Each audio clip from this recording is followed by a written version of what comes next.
It's time for the Phil Ferguson Show.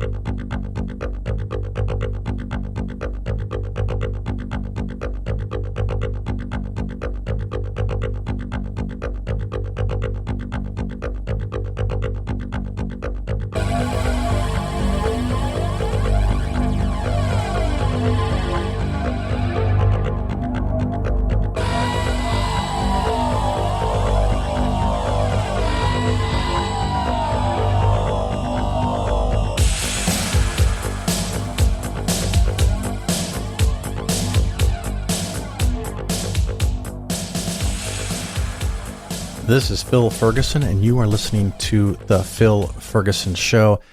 Going to keep the intro pretty tight on this one.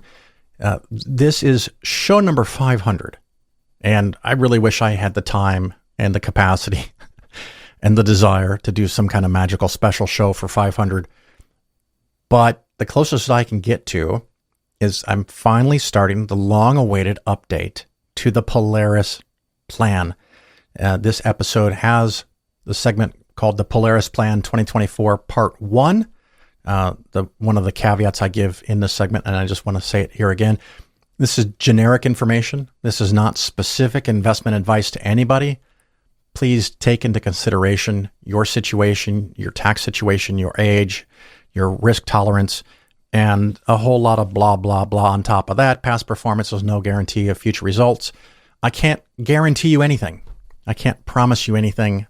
I'm just talking about concepts and ideals and maybe what will work to help you make money in the long run. And I hope you find some value in that.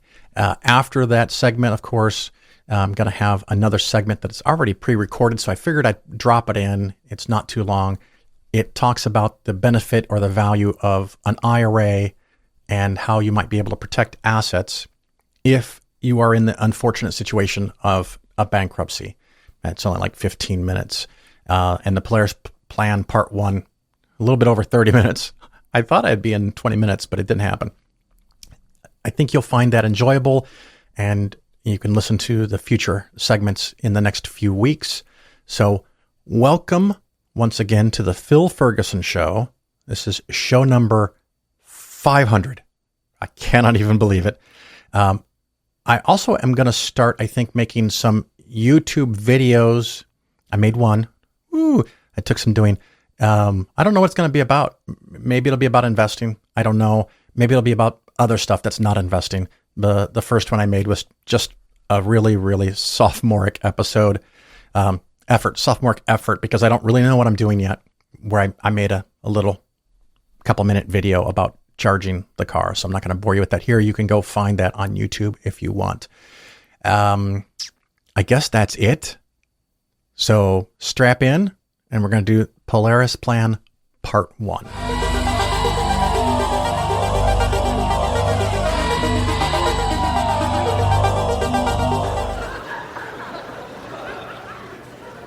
There are people who believe that dinosaurs and men lived together, that they roamed the earth at the same time.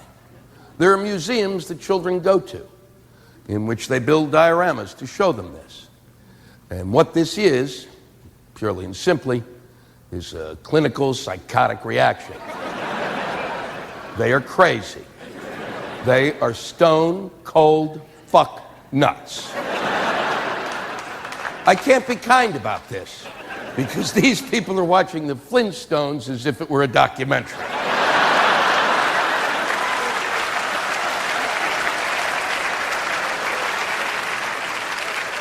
Now, there is a big difference between the Old Testament and the New Testament, and that is the New Testament God is really kind of a great guy. He is.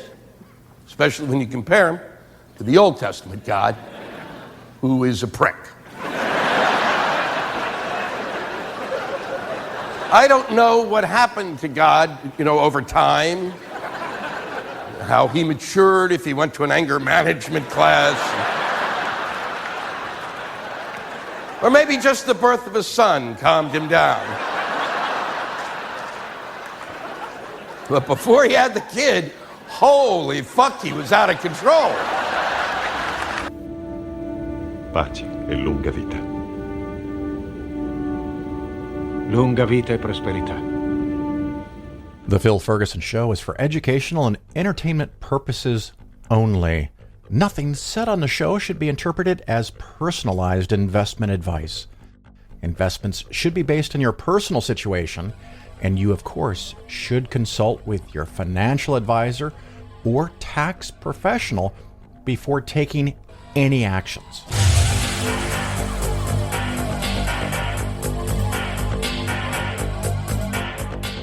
This segment is part one of the Polaris Plan 2024.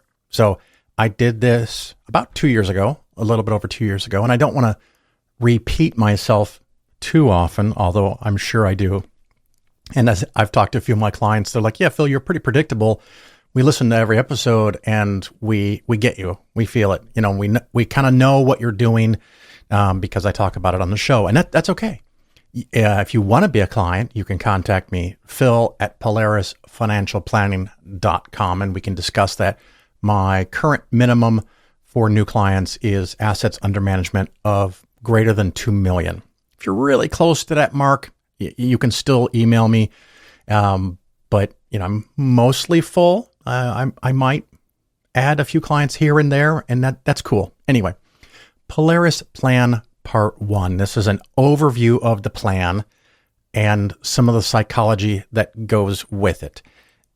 Something that can help you understand the plan is having knowledge about how this stuff works on your own. It is something that I hear a lot of times people say, well, I just don't know anything about investing, so I'm not gonna. Okay, well, if you want to live on Social Security for 20 or 25 grand a year in retirement, cool. That's your choice. You can do that if you want to. I don't want to. Of course, there are people that, through whatever reasons, can't make enough money to save money. I get that. And I feel for you. And I've had times in my life in college where my budget for the month for food might be 20 or 30 bucks. Again, it's been a long time, so that seems like it would have been a more useful amount of dollars than 20 bucks would be today, of course. But I also remember one time I went to McDonald's because they had 2 for $2 quarter pounders with cheese. And I was so excited because I had a full meal one day. A quarter pound cheeseburger was a full meal. The other one I put in the fridge and ate it the second day. So my food cost was $1 per day for those 2 days. So I can relate to not having money, at least for some of my life. It's been a long time, thankfully, for me. But I do remember having a very, very hard time paying the bills. And right after we got married and right after we started having kids, we weren't the best with spending and savings. And it's embarrassing, but it's part of the journey. At some point, total credit card debt was something close to my annual income. And that's a lot of fucking credit card debt. And we found our way out. It wasn't easy. So things can change and go your way. So hang in there, work hard, work smart, get a skill that is beyond something that everybody else has. If your skill is working in the mall or working fast food, try to work up the ranks within the store that you work at or the restaurant you work at. But if you don't get promoted, move to a different location, find a different job. I know it's all easier to say than it is to do. That's not the main focus of the show, but just some thoughts on it. The focus of my show, of course, is to help people that have some money to save or a whole lot of money to save or have already saved a whole lot of money and want to know what to do with it and how to make it last in retirement. That's the real focus for me. Before I get into what to do with larger accounts, of course, we'll get into that. If you open up an account at Fidelity, you can start investing with $1. That's really kind of cool. If you open up an account at Vanguard, you can start putting money in right away, as little as $1, probably even less, but let's not get too silly. I think you need $3,000 to start using index funds. You can get a target date fund at Vanguard if this is still the case for as little as $1,000. But once you get $3,000, if that's all you've got, that's all you've got. You could start with something like the Vanguard Total Stock Market Index Fund with $3,000. You can get the Fidelity Total Stock Fund, I think starting with $1, almost nothing. So start with something, work your way up. And while you're working, trying to increase your income, trying to increase your savings, educate yourself. If you're already in a position where you've got hundreds of thousands, or luckily for you, millions of dollars, educating yourself is still phenomenally important. And like I said just a couple of minutes ago, when someone says, I don't know anything about investing. If that's it, if that's what you're going to say, and then you stop, that will always be true. One of the questions that comes up often is, how do I learn about investing? So I'm delighted that you've asked. I'm going to give you 4 books that you should read. To me, it is critically important that you read them in the order that I'm going to tell you the titles of the books. So this is a time to get your pencil or paper ready, or sit at your computer and type this stuff in. Go to your favorite bookstore and you can order them. You can buy them. I'm pretty sure the first 2, maybe even the third one, is available on YouTube. Someone's read it and it's not been yanked down. The first one I'm not too worried about because it's almost a 100-year-old book. So here are the 4 books that you should consume. The first 3, you can go through them relatively quickly, maybe as little as a year. If you read all 3 of them in a month, I'm concerned that you went too fast. I mean, maybe if you already know a lot of stuff about investing and you've been reading and researching and you just want a refresher by ripping through these 3 books, cool. But if you're new to investing, slow the fuck down. Take your time. Hopefully, let's say, for example, you're 30. You want to live to you're 80 or 90. You've got 50, 60 years to get this. Do it right. Make sure you understand the bulk of the material. You're not going to understand all of it.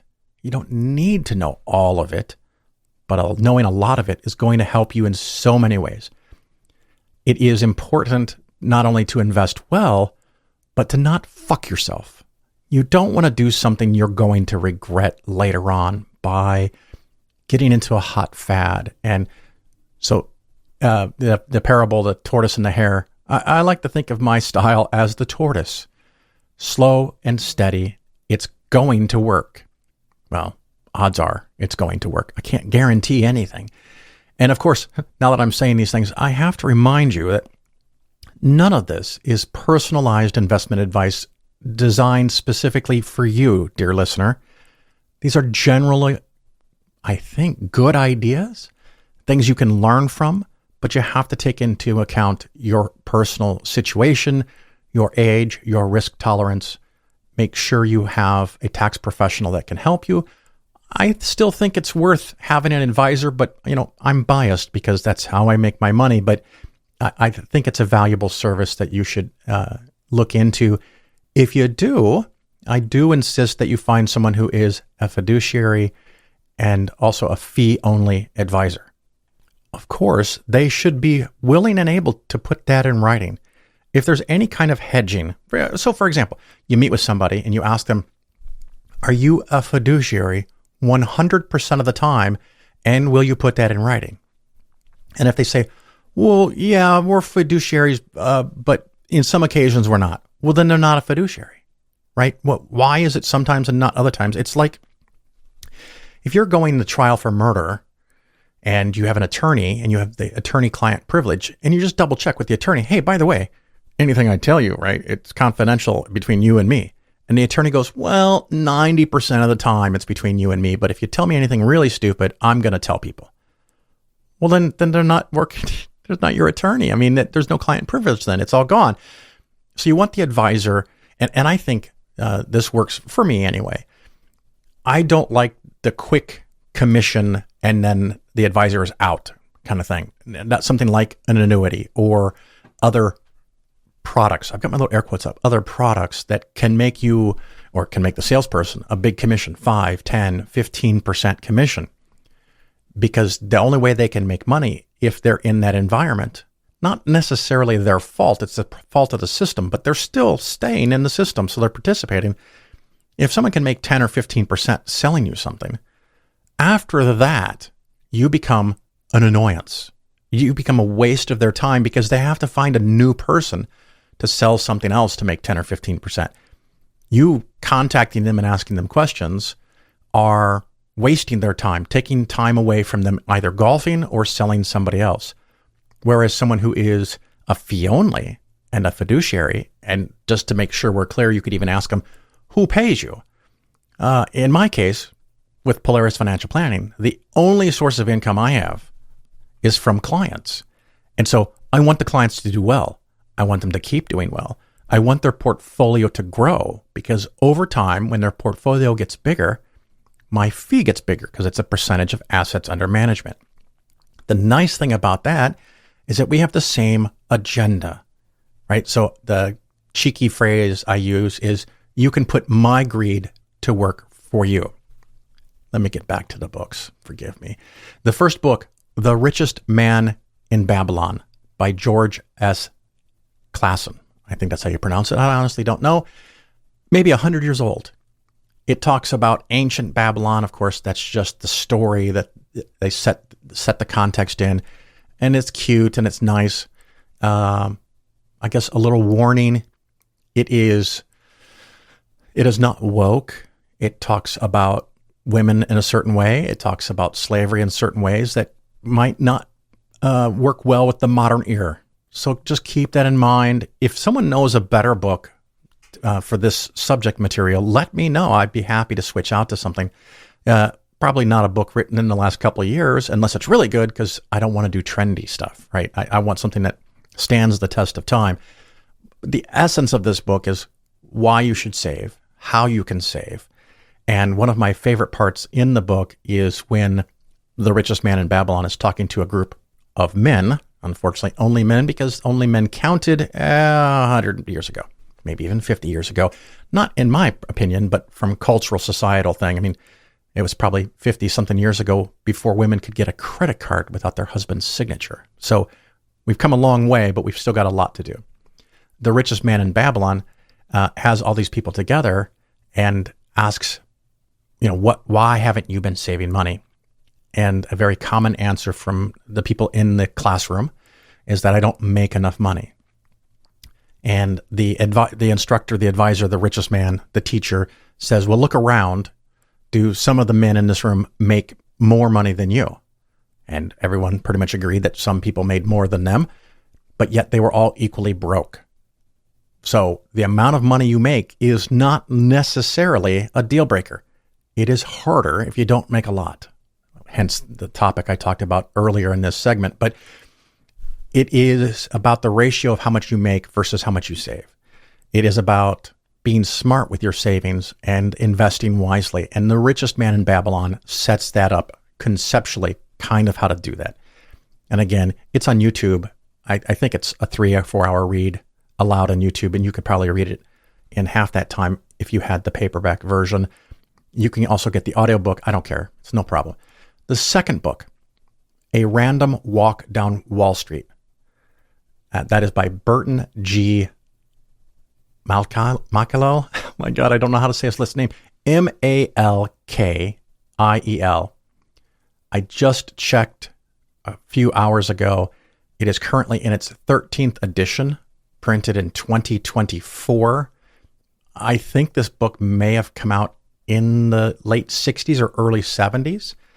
So you can get an old version, and that's fine. It's still going to be educational. But something in the last 5 to 10 to 15 years might be more beneficial. But I think the 13th edition in 2024 is the most current. A Random Walk Down Wall Street will provide you a phenomenal education on the terms and the subject material of investing. What is a stock? What is a bond? What is an open-ended mutual fund? What is a closed-end mutual fund? What is an ETF? What are puts, calls, options? A lot of things like that. A lot of the stuff that I don't use and maybe you'll never need to use, but a lot of it's going to be very helpful if you understand how the system works. You could like or not like the system, but you need to know how it works. It's very beneficial. The third book, Winning the Loser's Game by Charles D. Ellis. I think the most current version is the 8th edition in 2021. Again, I think it originally came out in the middle 70s. Winning the Loser's Game talks about how does one not necessarily beat the market, but beat most everybody else. It is also surprisingly for me a book that uses a sports metaphor, specifically tennis. And if you read the book, it makes a lot of sense. It's a good choice for a metaphor, but it talks about how to beat everybody else, how to get all the advice from all the experts in the entire marketplace, all in one place. And I think that's a very valuable book. And of course, I want you to read them in this order because if you don't understand the basic words that they're using in the book, it's a little harder to understand and process. Those first 3 books, if you are an experienced investor and you've been doing this for a long time and you've been around and you've made trades and you've made mistakes, sure, you could read all 3 of them in a month or 2. If you're brand new, take a year. It's okay. It's not a race. Now, the 4th book, which is the only one that I insist that you have in a physical form, either paperback or hardback. You can also get it in Kindle and Amazon Kindle or audiobook, which I have all versions, but I do recommend that you get it in physical format. I want you to treat it like a textbook. I want you to treat it like a class that you're putting yourself through. If you could read this in a month or 2, cool. You better know a whole lot about things. Otherwise, it's not going to sink in. For most people, we're talking months, maybe an entire year. And maybe you read it fast one time through and then you go back through and take your time, or vice versa. But I want the physical copy so you can write notes in your copy. You can put Post-it notes, stickers, markers, highlight important parts, whatever it is that helps you study and understand and remember. The nice thing or the bad thing about Common Sense on Mutual Funds, which was written by John C. Bogle, Bogle. He's the founder of the Vanguard Mutual Fund Company. It has a lot of data. It has statistics. It has formulas, graphs, charts. For those of you who love those kinds of things, you will love this book. For those of you who aren't really in the mood for charts and graphs and statistical analysis, this can be a very challenging book to read. Take your time. Read a chapter. Process it. Think about it. If you see words that you don't understand, look them up in a dictionary or use Google. Research them. Look on Investopedia. Great website, by the way. It's Wikipedia for investments, Investopedia. But Common Sense on Mutual Funds is not meant to, it's not like a romance novel or some Star Wars or sci-fi novel that you can sit down and read in 6 to 8 hours. It's difficult, but take your time. Again, if you're lucky, you have decades and decades to invest your money. And if at some point you want the benefits of your savings and investing to go to your heirs or to your estate, it's going to be even longer than you're alive. That it's going to be important how well you did. So take your time, read these books. A couple thoughts about the Polaris plan and how I will be breaking down things in the next few episodes. We're going to talk about the allocation between bonds and stocks. We're going to talk about the allocation of stocks within the U.S. and international outside of the U.S. This really mostly applies to people that live in the United States of America. I know there is a generous portion of people that listen to the show that live in other countries. Maybe they still have accounts in the U.S., or maybe they just want to learn stuff about investing, or maybe they like the other content on the show. That's all cool, but keep in mind, if you do not live in the United States, some of this will not apply to you at all. Your system might be so different that doing things that I suggest in a general sense might not be good for you. So just keep that in mind. We'll talk about the type of funds that you should use. I strongly recommend index funds, and I strongly recommend Vanguard index funds. Vanguard as a company, as an organization, has the strongest ethic towards efficiency, low cost, and keeping tax consequences down. They, to the best of my knowledge, have the most index funds to choose from, so you can do exactly what I'm suggesting with greater ease. The funds are more tightly controlled than anything that I know about in other organizations. If someone knows that this is not true or some other company has gotten up to snuff on this, let me know. I'd be happy to mention. I know Fidelity has a lot of index funds. I know Schwab has a lot of index funds. I know BlackRock has a lot of index funds. And why? Because they work and they bring in a lot of money, and the companies make money because people want index funds now. When I started doing this almost 30 years ago, index funds were still nascent. I mean, they were already doing well, but who wanted to get in the index? I want to beat the market. Turns out that's really, really hard to do. But like I said, with Vanguard, not only do they have the most, to my knowledge, they really focus on keeping expenses low, taxes low, but they also very strictly follow the rules of the index fund. So as an example, if you are in a short-term U.S. government bond index fund at Vanguard, the fund is full of short-term government, U.S. government index or a bond fund, bonds. Whew, a lot of words to say.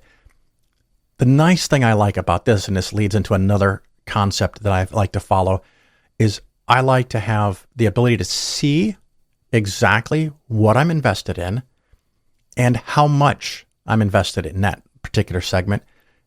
And then I can make adjustments. And so that brings up two words that I like to use called clarity and granularity. Most portfolios, most people that have an advisor, the advisor might put you in 10 or 12 different mutual funds.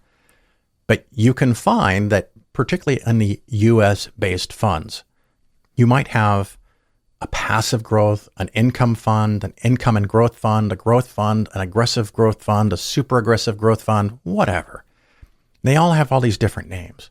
But when you open them up and you go to Morningstar.com and you put in that mutual fund symbol, you can see what it owns.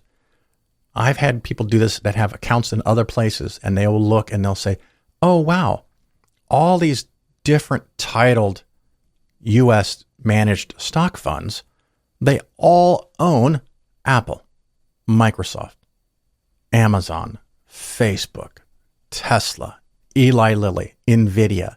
They all own the same stuff.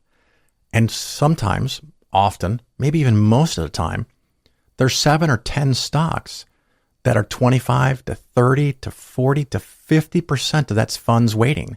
They're all doing the same shit.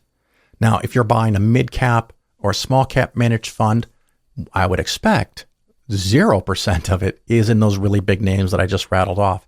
But if you just have generally managed mutual funds, often the managers are terrified that they cannot possibly be on record missing out on the big guys. So they're all in there. They're all lemmings following each other. And as long as the market does what the market did last year or the last 2 years, that works out fantastic. But I do want to remind you that sometimes things change. And as an example, I am looking here at Morningstar at the Vanguard Large Cap Growth Index Fund, VIGAX, done phenomenally well the last several years, with one exception. In calendar year 2022, it went down 33%, whereas the Large Cap Value Fund in 2022 went down 2%. That's a very, very big variance within 1 year. The other thing that I look at, particularly important with U.S. stock index funds, and I'll get more into that in a future segment, is an idea called regression to the mean. I think that's the right term. If I'm saying the mathematically words wrong, let me know, but I think you get the idea. And in the short term, the performance between different funds, between different segments, particularly segments of the U.S. stock market, can be quite different. As an example, and again, this is calendar year 2024, for year to date, The large cap growth fund is up 21%. The large cap value fund is up 17%. The previous year, large cap growth was up 47% and value is up only 9%. So very, very, very big variances. But if you look back further in time, I'm going to go back all the way to around the year 2000. The large cap value has an annual return of 7.7%, and large cap growth is 8.9%, 1.2% different per year over 24 years. And this is one of the ideas. And that large cap growth, it is ahead over the last 24 years, mostly because of the phenomenal success in the last 5 or 6 years, with 2022 being the obvious exception. So things can change, and there are long periods of time, 5, 10, 15 years or more, where value outperforms growth. Will that happen soon? I don't know. Which leads me into another thing. One of the things that I like to stress is that I don't have a fucking clue what's going to happen next. And so I try to build a portfolio that is evergreen. I think that's the word. You want to be in a little bit of everything. There are adjustments that I do from time to time, and we'll get into some of that in the next coming segments, which I know some people are waiting for because I've been teasing it on the Phil Ferguson show for a few months. We're going to get into that, but I like to be able to see exactly what I own and in what percentages I own it. I want to know what percentage is stock, what percentage is bonds, what percentage of stocks is U.S. versus international, what is emerging markets, what is U.S. large cap growth, what is U.S. mid cap value. And those funds in the short term, 1, 3, 5 years, they have different performance numbers and you can rebalance.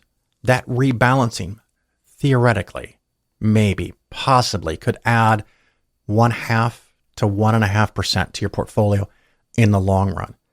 But it can also create a situation, because I am following a slightly contrarian philosophy, where I'm regularly taking money from the winners and putting it into things that are not necessarily the losers, but not doing as well as the winner.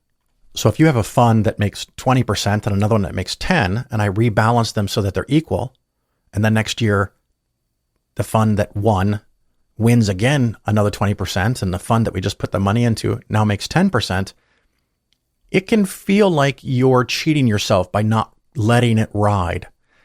And sometimes for months, even for years, it's true. You underperform. But things change, just like calendar year 2022, when large cap growth, which had won the previous several years, suddenly loses 1/3 of its value in 12 months.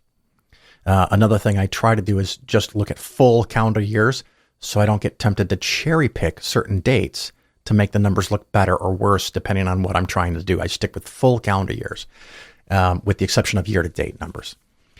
So you had a case there where the fund that kept winning suddenly lost 33%. If you are new to investing, or if you had let everything ride, it does great until it doesn't. And people will say things like, well, when the environment, when the mood changes, I'll switch, and that's when I'll start using value. Well, often by the time you realize the mood has changed, there's this 20-25% shift, it's over. Now you missed a really fantastic opportunity. So I'm regularly hedging out of the biggest winners and reallocating to things that haven't done as well. That's a contrarian philosophy. Continuing to put your money in what's been winning is a philosophy called momentum investing. And that works until it doesn't. And then when it doesn't, sometimes the payback is painful, very big. Now, also right now, since we're talking in fall of 2024, if you're nearing retirement, one of the parts of the Polaris plan is to gradually and slowly increase your allocation to the cushion, which we'll get into later. But you want to do that generally a few percentage points each year. But if you have a year where the market's up 20%, following a year where the market's up 25%, maybe instead of 2 or 3%, you move over 4% or 5% or 6%. The little tweaks. I don't know who said it. One of my listeners came up with this, that I'm twiddling the knobs. And so I don't see myself as doing any kind of market timing, which often is, someone might think of short term is this afternoon versus this evening, or even weekly or monthly or even yearly. Maybe for me, yearly, I'm making adjustments, market-based adjustments. I like to call them, not market timing. For several years, listeners of this show and clients of Polaris Financial Planning had a bond portfolio that was very conservative. Talking mostly bonds that are 1, 3, 5 years, 5-year bonds. Bonds can change in valuation when interest rates change. The longer the bond is, the more dramatic that change can be. And long-term U.S. Treasuries, 20, 30-year U.S. Treasuries, in about 18 months lost over 50% of their value. So you might have been getting 1 to 1.5% more per year for a couple of years, and then you lost half your money. So we got to make smart choices. And with bonds, it's not a contrarian philosophy. It is trying to understand the trends and the directions of the market.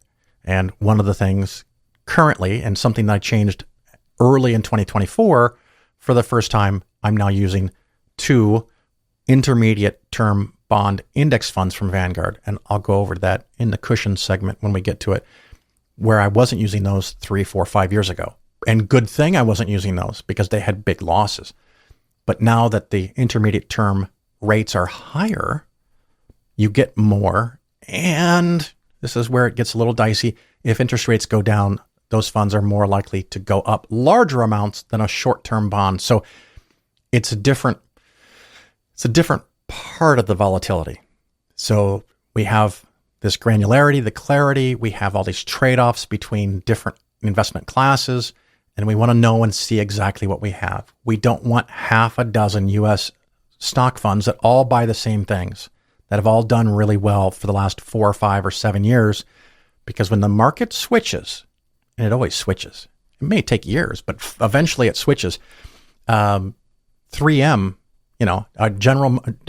GE was the king of the hill, Exxon, right? These are the names that people invested in years ago. Xerox, Polaroid, made photograph equipment, developed film, cameras, and high-end technology in industrial settings. They went bankrupt. Things change.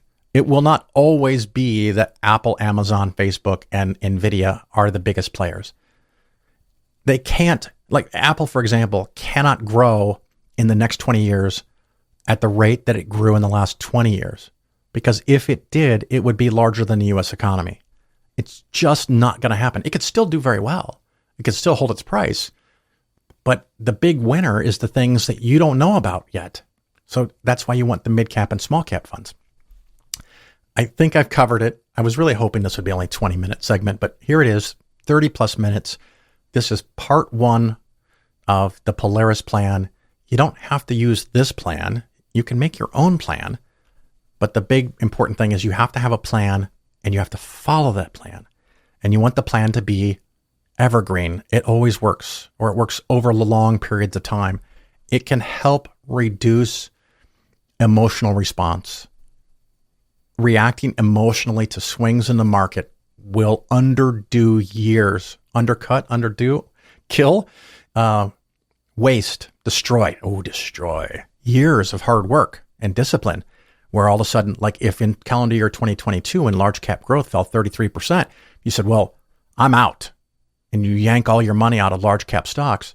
And then the next year it goes up 47%. Whoops, you missed it. I don't know exactly what episode, but in the very beginning of 2023, I had said, not as a prediction, I was very clear in that segment, but I had pointed out that if a fund loses 33%, if at some point in the future it returns to where it was, that would be an increase of 50%. It's just math, percentages. Percentages are very difficult. Compound interest over time is very difficult. A large percentage of Americans can't do change at a cash register. And that's only going to get worse because now everything is tap and go with your credit card or your mobile device. But that's part of why the Large Cap Growth Fund did so well in 23. I had no idea that it would bounce back pretty much 100% in one calendar year. That's why it had that 47% growth. If it lost 33% and made 47% over a 2-year time period, it's still behind. Just a teeny bit. But you had this phenomenal growth. If you took your money out, you didn't do well. If you added to the thing that just was terrible, you did amazing. Anyway, that's part 1 of the Polaris plan. We'll see how many more segments I have in the coming weeks, maybe a couple of months, episodes, whatever. If you get a question as we go, let me know. Send me an email, phil@polarisfinancialplanning.com, and maybe I can add a little bit of information in part 2 or 3 that helps you understand part 1. Or if I made a mistake, I definitely want to know that to correct it. The idea here is for us to all learn together and learn better how to do this so we can all make money. We can all get to the everlasting nest egg, I like to call it, kind of like the Willy Wonka, the everlasting gobstopper, but we want the everlasting nest egg. We want a portfolio so big that you don't have to worry about making money again. To me, the definition of rich is having a large enough of a portfolio that I no longer have to work for the purpose of earning money. I could choose to still work. I might like work. I might find it rewarding. And you're lucky if you have a job like that. I am very lucky that I get to talk to people all over the country and help them with their portfolios and in some small way share with them their lives and hear about their stories and experiences. And, I like it. So it's a good job for me. I'm very happy about that. Helping people protect their assets, gain their assets, grow their assets, get to a large enough of a portfolio that you have that everlasting nest egg. This ends part 1 of the Polaris Plan 2024.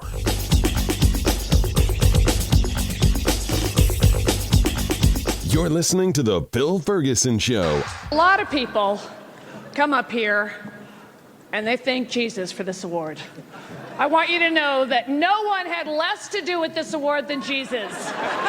He didn't help me a bit. If it was up to him, Caesar Milan would be up here with that damn dog. So all I can say is, suck it, Jesus, this award is my God now!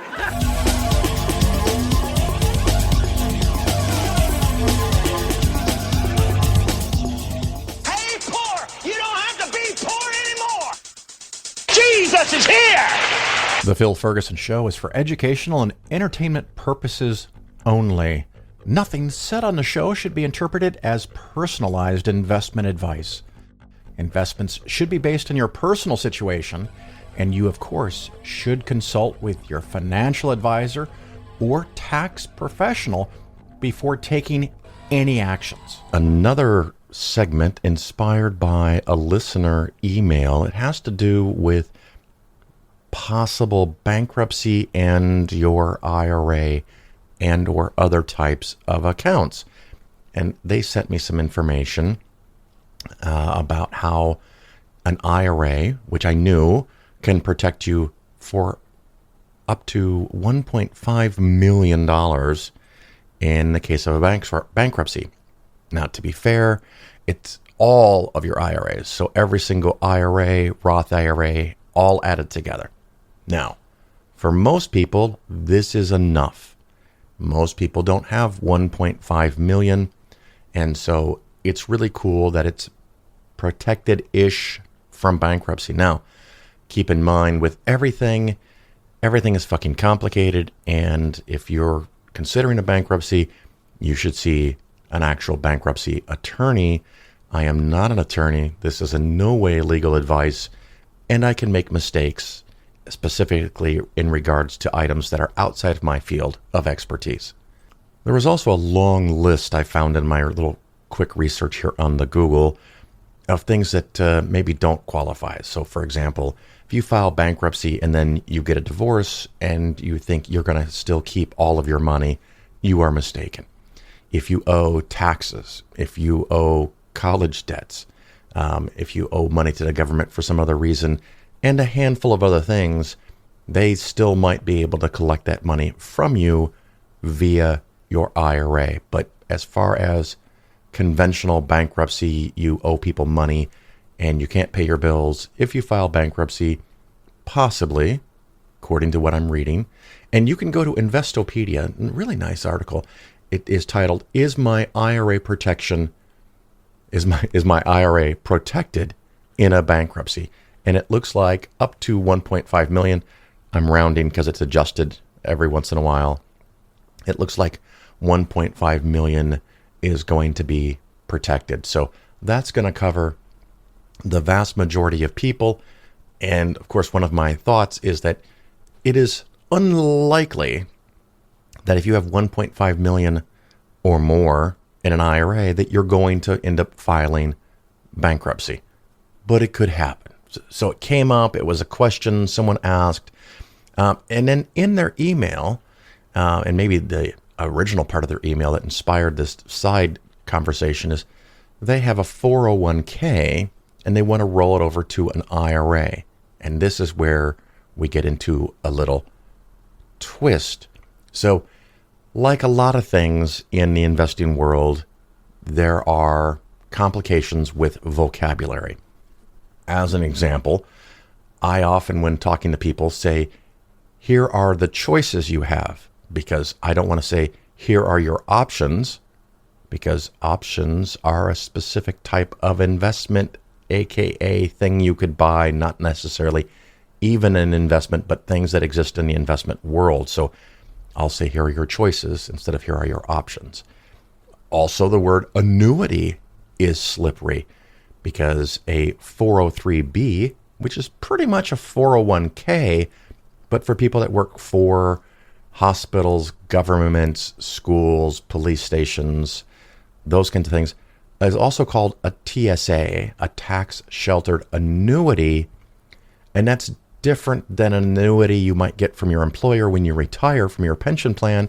And that's also different than an annuity you might buy from an annuity salesperson who may be all well-meaning but is looking out for their commission, and they could sell you something that is shitty. So there's 3 different ways, at least, that you could use the word annuity in relationship to your retirement. So that can be very tricky. I just had someone send me a statement, and at the bottom it starts talking about being an annuity or turning into an annuity, and it turned out that it's an employer pension plan, which is a type of, it's like a 401k, but not exactly. It's a pension, very similar again.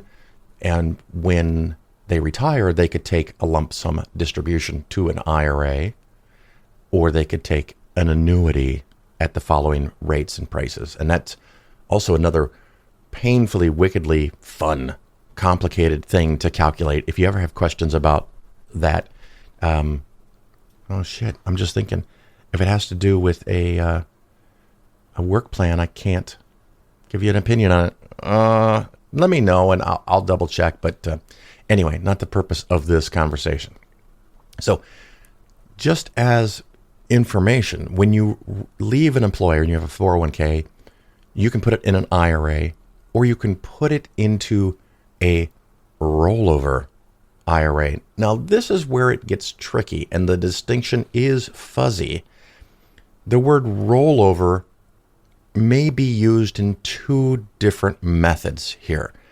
So the process of moving your money from your work plan to an IRA is called a rollover. There's lots of different types of accounts that you might have that you could roll over to an IRA.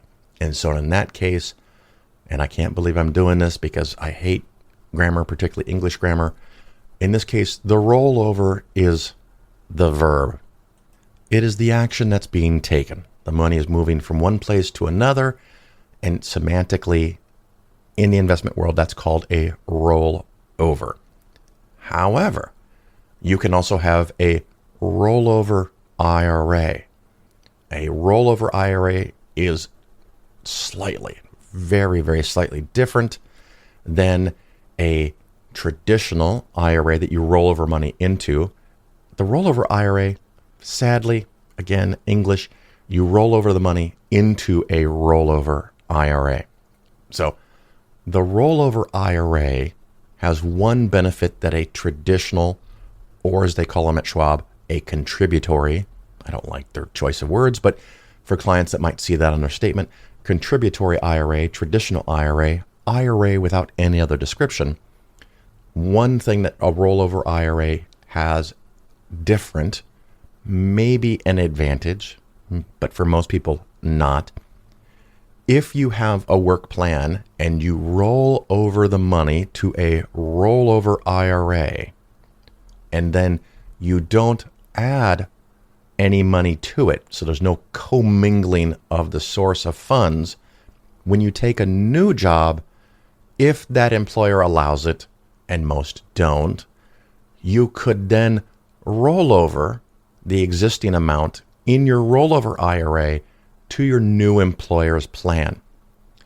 The reason that this may be important skill or quality, it's important quality, is meaningless for most people is that in most situations, no one in their right mind takes money from an IRA and from a rollover IRA and rolls it over, oh my God, into a work-related plan, because a work-related plan often has higher expense ratios, higher fees, limited choices. It can be more problematic and difficult. It will be under the control of the plan sponsor and the plan custodian for the new work-related plan.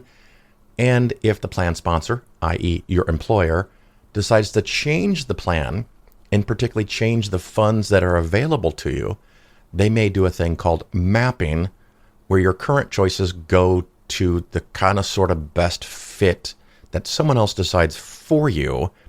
And those new funds could be really shitty. And then you have to go to those new shitty funds because someone in HR decided to take a commission.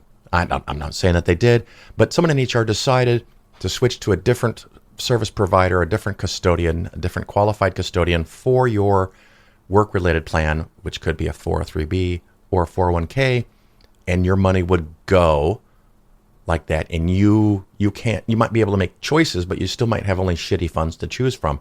The only way out of that would to be a separation event, i.e. you quit, they fire you, or if your plan, and again, another little complicated things, allows in-service distributions where you can take the money out of your employer plan while you still work for your employer and move it to an IRA.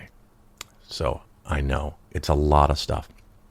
But circling back around with the bankruptcy thing, 401ks, 403bs, pensions, and a lot of other qualified types of accounts that come from your employers have an additional protection through ERISA.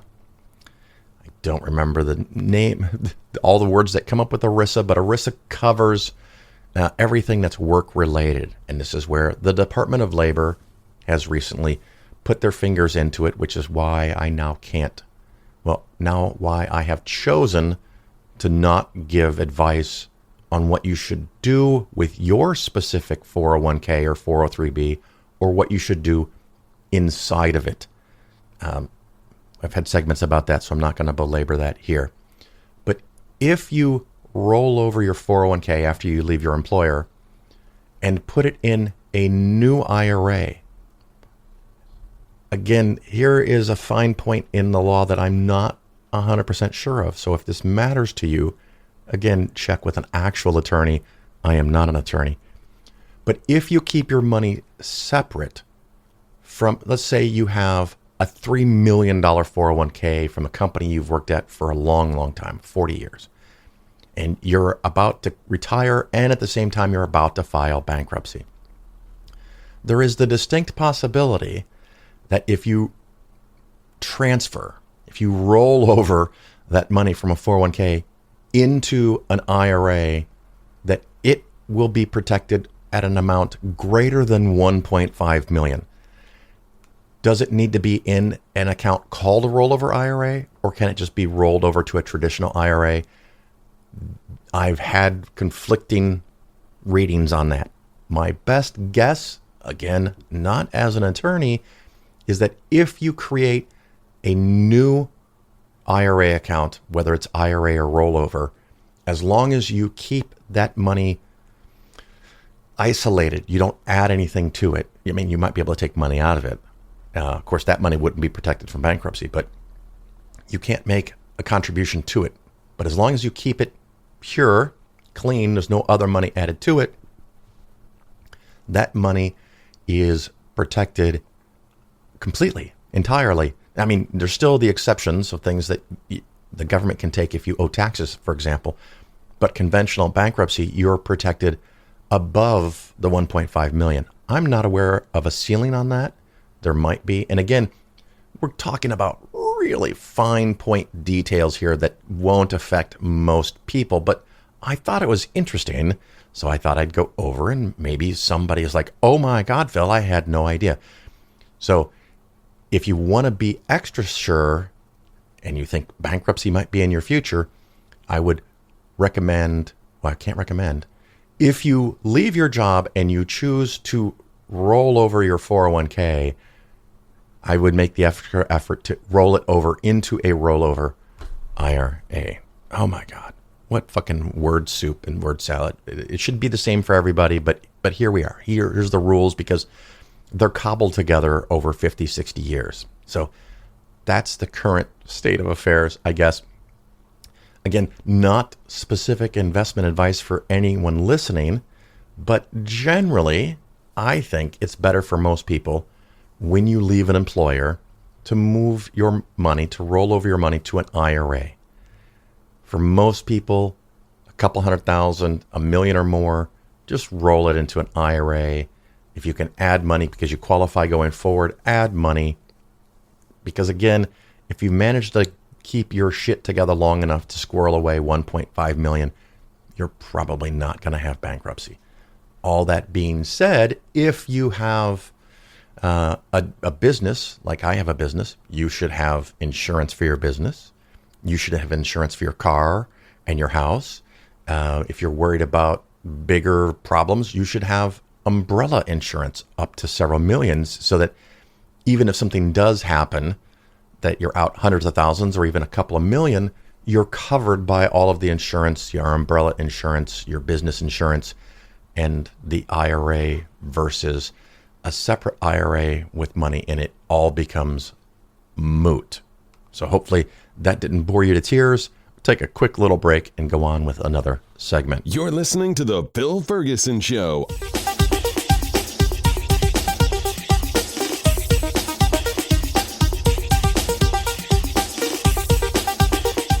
Thank you so much for being here, and I really do appreciate you listening to The Phil Ferguson Show. Like I said, you can go check out The Phil Ferguson Show on YouTube.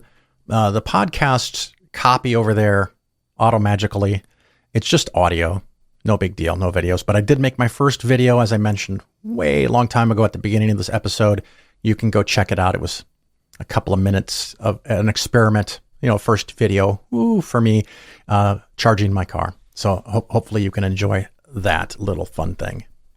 A couple other things I wanted to remind people for the upcoming conference. I think it's October. The Center for Inquiry is having CSI Con. And now I'm going to do this in real time. Let's see if I can do this. CSI Con 2024. Will that work? It worked for me. I hope that'll work for you. It's something that's simple.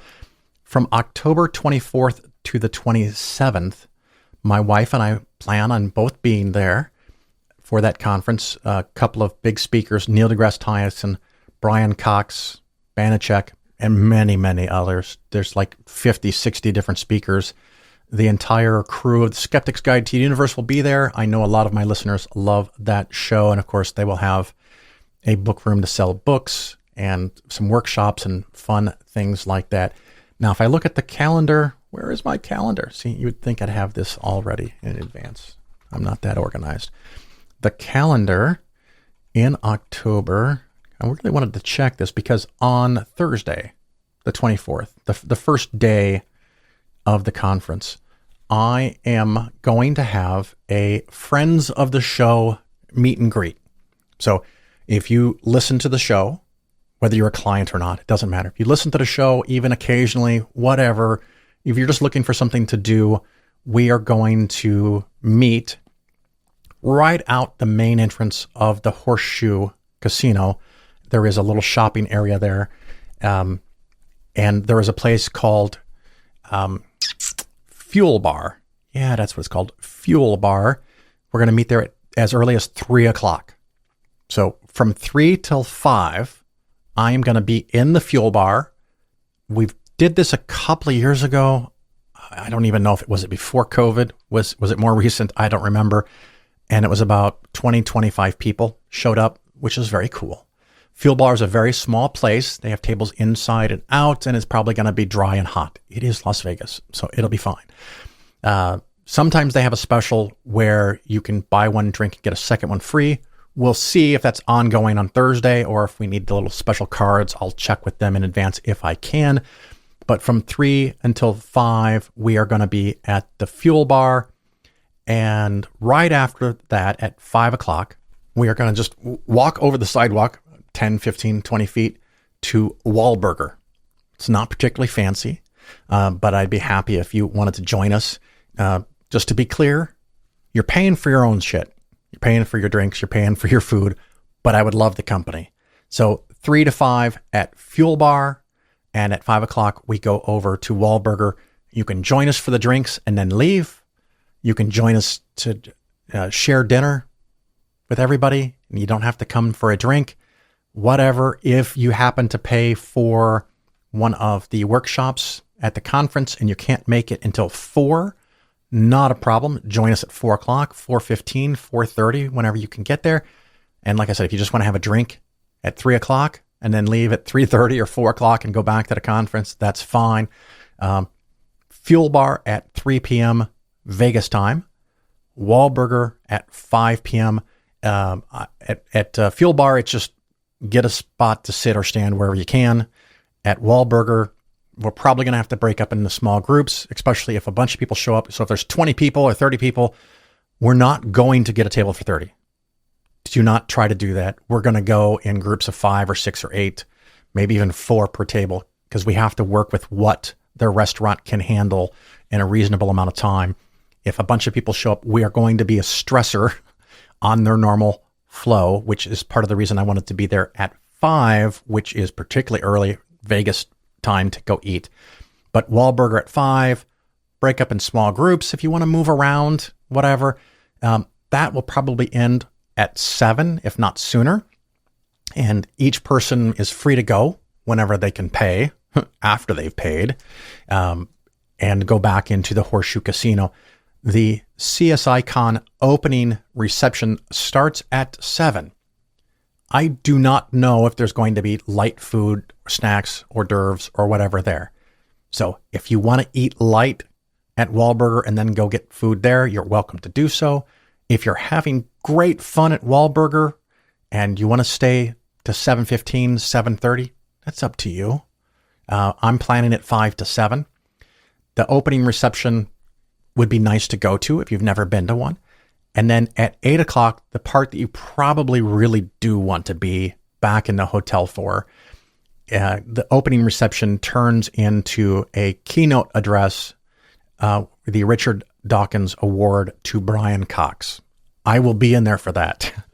And you don't want to miss that. If it's been like previous years, the opening reception is a pretty big room and not a lot of seating. So if you want to get a chair, you want to have a chance for a chair, you got to go there early.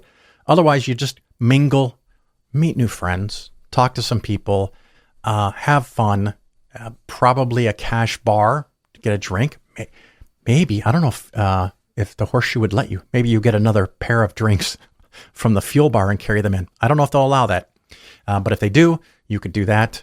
But please join us between 3 and 7, 3 to 5 at Fuel Bar, 5 to 7 at Wahlburger. And if you don't want to buy anything, you don't have to. You could just hang out with us. And like I said, the opening reception for the conference starts at 7 with Richard Dawkins the Richard Dawkins Award and Brian Cox keynote address at 8.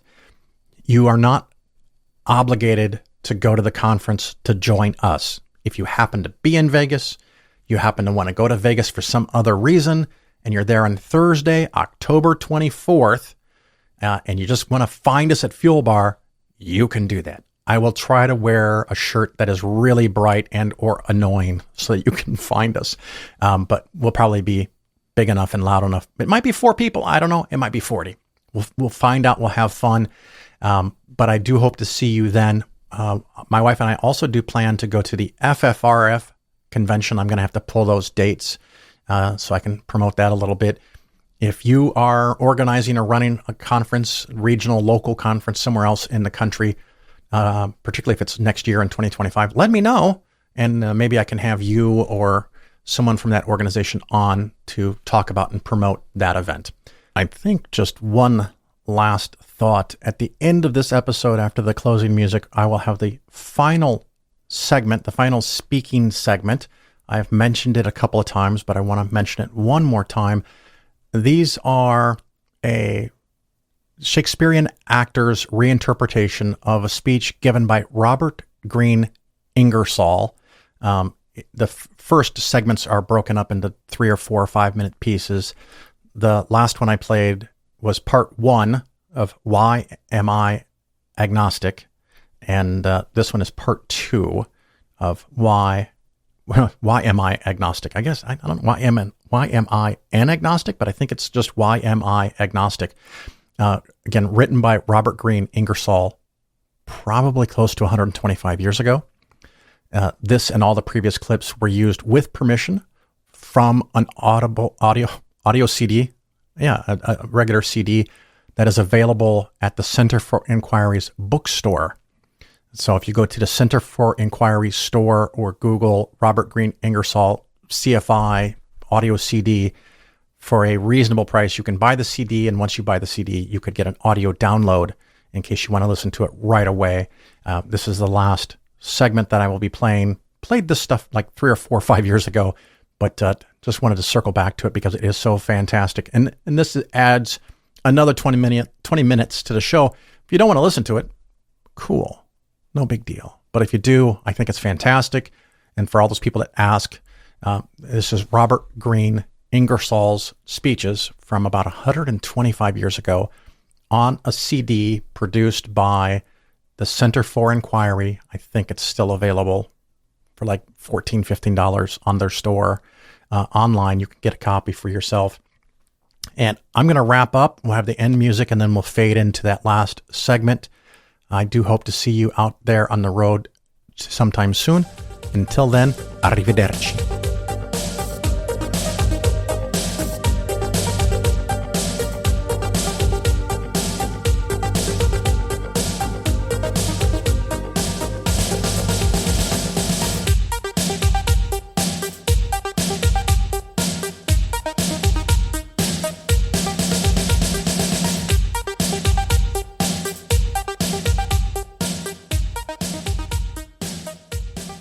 Part 2. The Christian religion rests on miracles. There are no miracles in the realm of science. The real philosopher does not seek to excite wonder, but to make that plain which was wonderful. He does not endeavor to astonish, but to enlighten. He is perfectly confident that there are no miracles in nature. He knows that the mathematical expression of the same relations, contents, areas, numbers, and proportions must forever remain the same. He knows that there are no miracles in chemistry, that the attractions and repulsions, the love and hatreds of atoms are constant. Under like conditions, he is certain that like will always happen, that the product ever has been and forever will be the same, that the atoms or particles unite in definite, unvarying proportions. So many of one kind mix, mingle, and harmonize with just so many of another, and the surplus will be forever cast out. There are no exceptions. Substances are always true to their natures. They have no caprices, no prejudices that can vary or control their action. They are the same yesterday, today, and forever. In this fixedness, this constancy, this eternal integrity, the intelligent man has absolute confidence. It is useless to tell him that there was a time when fire would not consume the combustible, when water would not flow in obedience to the attraction of gravitation, or that there ever was a fragment of a moment during which substance had no weight. Credulity should be the servant of intelligence. The ignorant have not credulity enough to believe the actual, because the actual appears to be contrary to the evidence of their senses. To them it is plain that the sun rises and sets, and they have not credulity enough to believe in the rotary motion of the earth. That is to say, they have not intelligence enough to comprehend the absurdities involved in their belief and the perfect harmony between the rotation of the earth and all known facts. They trust their eyes, not their reason. Ignorance has always been and always will be at the mercy of appearance. Credulity, as a rule, believes everything except the truth. The semi-civilized believe in astrology. But who could convince them of the vastness of astronomical spaces, the speed of light, or the magnitude and number of suns and constellations? If Hermann the magician and Humboldt the philosopher could have appeared before savages, which would have been regarded as a god? When men knew nothing of mechanics, nothing of the correlation of force and of its indestructibility, they were believers in perpetual motion. So, when chemistry was a kind of sleight of hand or necromancy, something accomplished by the aid of the supernatural, people talked about the transmutation of metals, the universal solvent, and the philosopher's stone. Perpetual motion would be a mechanical miracle, and the transmutation of metals would be a miracle in chemistry. And if we could make the result of multiplying 2 by 2 5, that would be a miracle in mathematics. No one expects to find a circle the diameter of which is just 1/4 of the circumference. If one could find such a circle, then there would be a miracle in geometry. In other words, there are no miracles in any science. The moment we understand a question or subject, the miraculous necessarily disappears. If anything actually happens in the chemical world, it will, under like conditions, happen again. No one need take an account of this result from the mouths of others. All can try the experiment for themselves. There is no caprice and no accident. It is admitted, at least by the Protestant world, that the age of miracles has passed away, and consequently miracles cannot at present be established by miracles.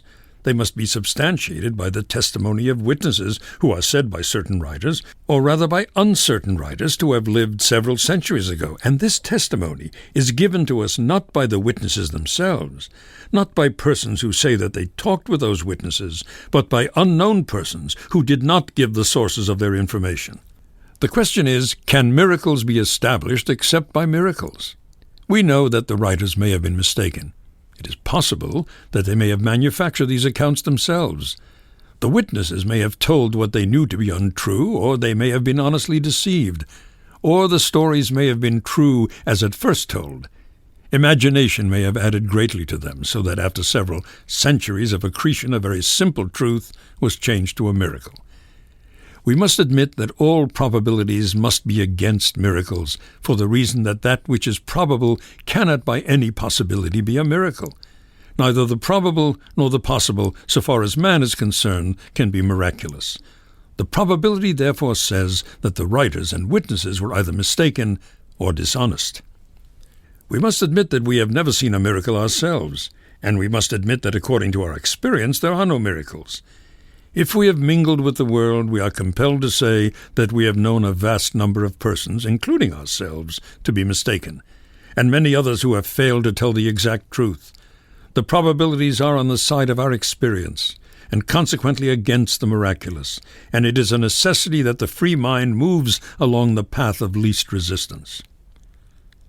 The effect of testimony depends on the intelligence and honesty of the witness and the intelligence of him who weighs. A man living in a community where the supernatural is expected, where the miraculous is supposed to be of almost daily occurrence, will, as a rule, believe that all wonderful things are the result of supernatural agencies. He will expect providential interference, and as a consequence his mind will pursue the path of least resistance and will account for all phenomena by what to him is the easiest method. Such people, with the best intentions, honestly bear false witness. They have been imposed upon by appearances, and are victims of delusion and illusion. In an age when reading and writing were substantially unknown, and when history itself was but the vaguest hearsay handed down from dotage to infancy, nothing was rescued from oblivion except the wonderful, the miraculous. The more marvelous the story, the greater the interest excited. Narrators and hearers were alike ignorant and alike honest. At that time nothing was known, nothing suspected of the orderly course of nature, of the unbroken and unbreakable chain of causes and effects. The world was governed by caprice. Everything was at the mercy of a being or beings who were themselves controlled by the same passions that dominated man. Fragments of facts were taken for the whole, and the deductions drawn were honest and monstrous. It is probably certain that all the religions of the world have been believed, and that all the miracles have found credence in countless brains. Otherwise they could not have been perpetuated. They were not all born of cunning. Those who told were as honest as those who heard. This being so, nothing has been too absurd for human credence. All religions, so far as I know, claim to have been miraculously founded, miraculously preserved, and miraculously propagated. The priests of all claim to have messages from God and claim to have a certain authority, and the miraculous has always been appealed to for the purpose of substantiating the message and the authority. If men believe in the supernatural, they will account for all phenomena by an appeal to supernatural means or power. We know that formerly everything was accounted for in this way except some few simple things with which man thought he was perfectly acquainted. After a time, men found that under like conditions like would happen, and as to those things the supposition of supernatural interference was abandoned. But that interference was still active as to all the unknown world. In other words, as the circle of man's knowledge grew, supernatural interference withdrew and was active only just beyond the horizon of the known.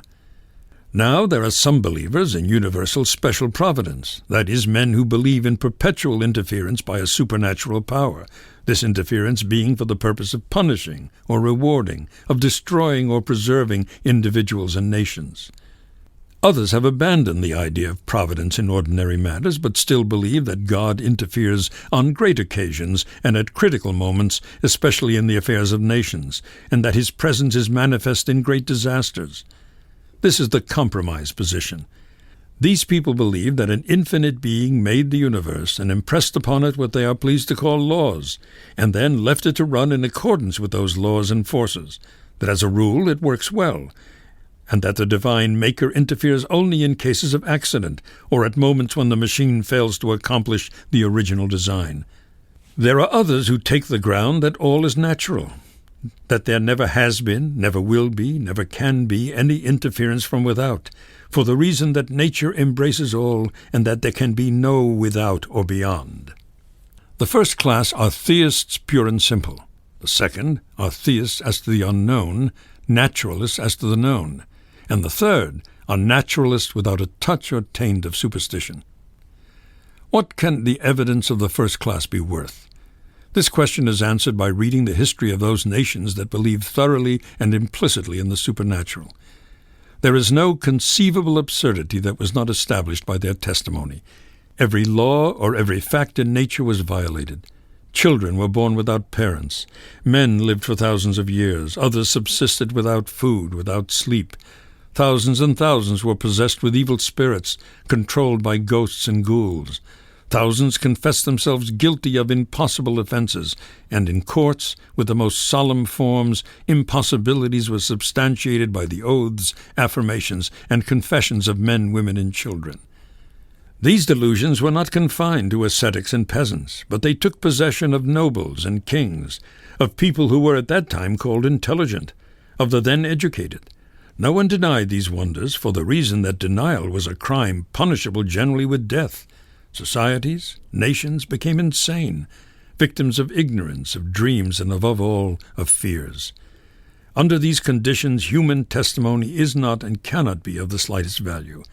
We now know that nearly all of the history of the world is false, and we know this because we have arrived at that phase or point of intellectual development where and when we know that effects must have causes, that everything is naturally produced, and that consequently no nation could ever have been great, powerful, and rich unless it had the soil, the people, the intelligence, and the commerce.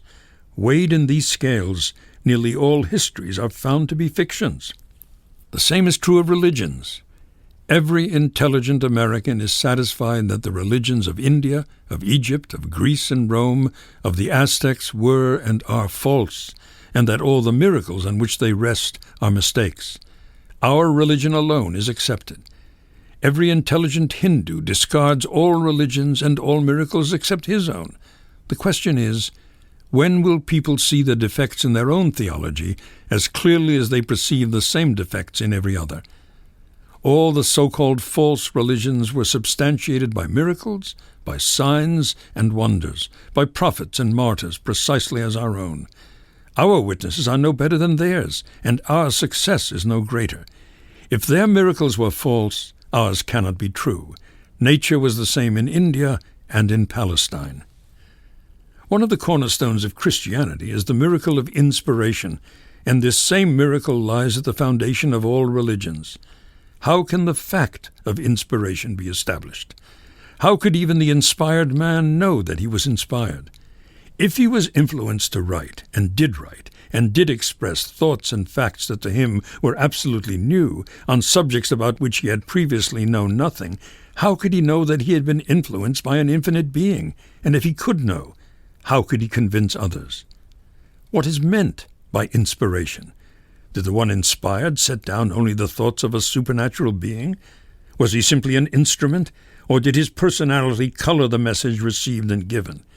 Did he mix his ignorance with the divine information, his prejudices and hatreds with the love and justice of the deity? If God told him not to eat the flesh of any beast that dieth of itself, did the same infinite being also tell him to sell this meat to the stranger within his gates? A man says that he is inspired, that God appeared to him in a dream and told him certain things. Now, the things said to have been communicated may have been good and wise, but will the fact that the communication is good or wise establish the inspiration? If, on the other hand, the communication is absurd or wicked, will that conclusively show that the man was not inspired? Must we judge from the communication? In other words, is our reason to be the final standard? How could the inspired man know that the communication was received from God? If God in reality should appear to a human being, how could this human being know who had appeared? By what standard would he judge? Upon this question man has no experience. He is not familiar enough with the supernatural to know gods, even if they exist. Although thousands have pretended to receive messages, there has been no message in which there was or is anything above the invention of man. There are just as wonderful things in the uninspired as in the inspired books, and the prophecies of the heathen have been fulfilled equally with those of the Judean prophets. If then even the inspired man cannot certainly know that he is inspired, how is it possible for him to demonstrate his inspiration to others? The last solution of this question is that inspiration is a miracle about which only the inspired can have the least knowledge or the least evidence, and this knowledge and this evidence is not of a character to absolutely convince even the inspired.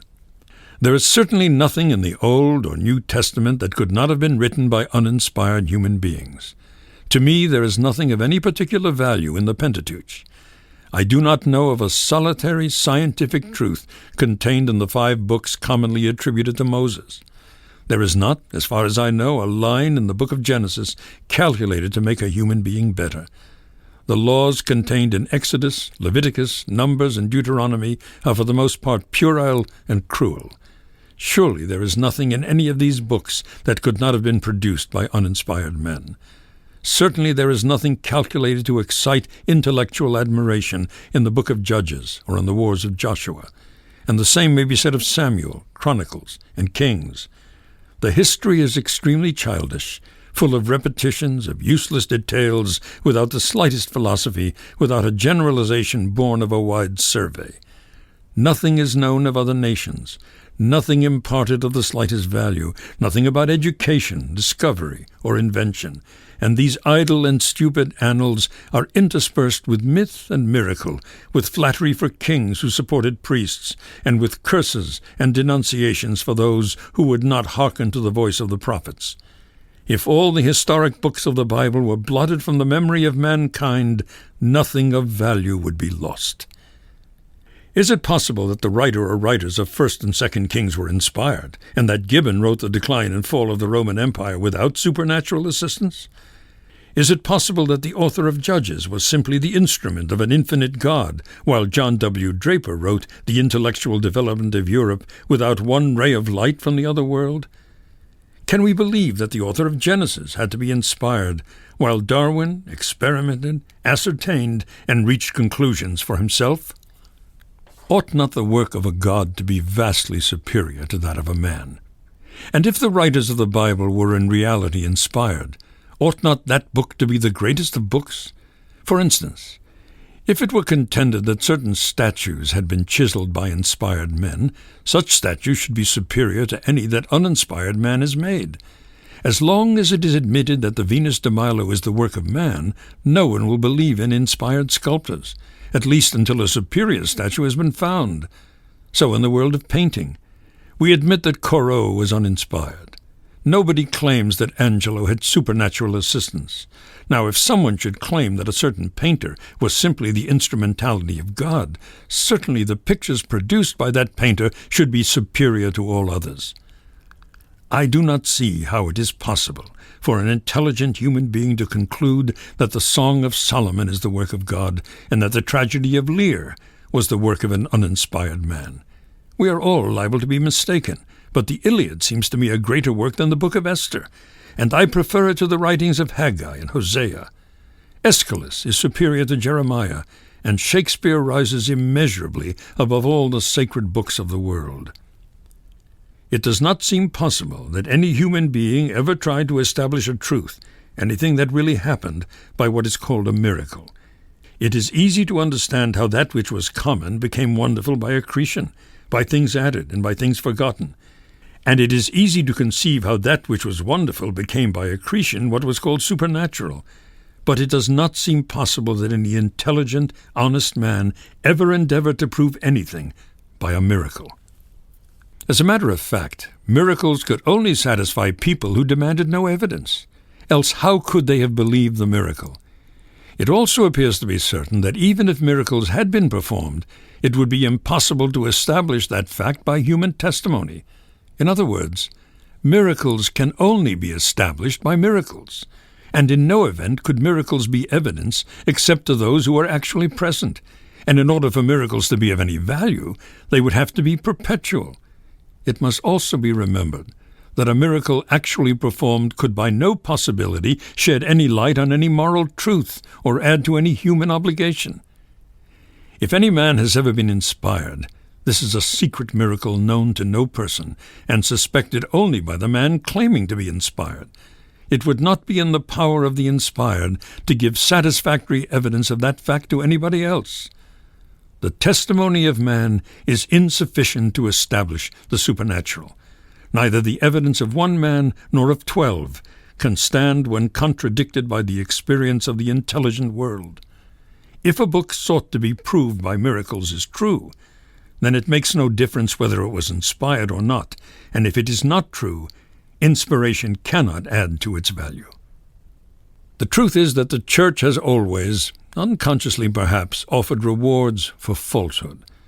It was founded upon the supernatural, the miraculous, and it welcomed all statements calculated to support the foundation. It rewarded the traveler who found evidences of the miraculous, who had seen the pillar of salt into which the wife of Lot had been changed, and the tracks of Pharaoh's chariots on the sands of the Red Sea. It heaped honors on the historian who filled his pages with the absurd and impossible. It had geologists and astronomers of its own who constructed the earth and the constellations in accordance with the Bible. With sword and flame, it destroyed the brave and thoughtful men who told the truth. It was the enemy of investigation and of reason. Faith and fiction were in partnership. Today, the intelligence of the world denies the miraculous. Ignorance is the soil of the supernatural. The foundation of Christianity has crumbled, has disappeared, and the entire fabric must fall. The natural is true. The miraculous is false.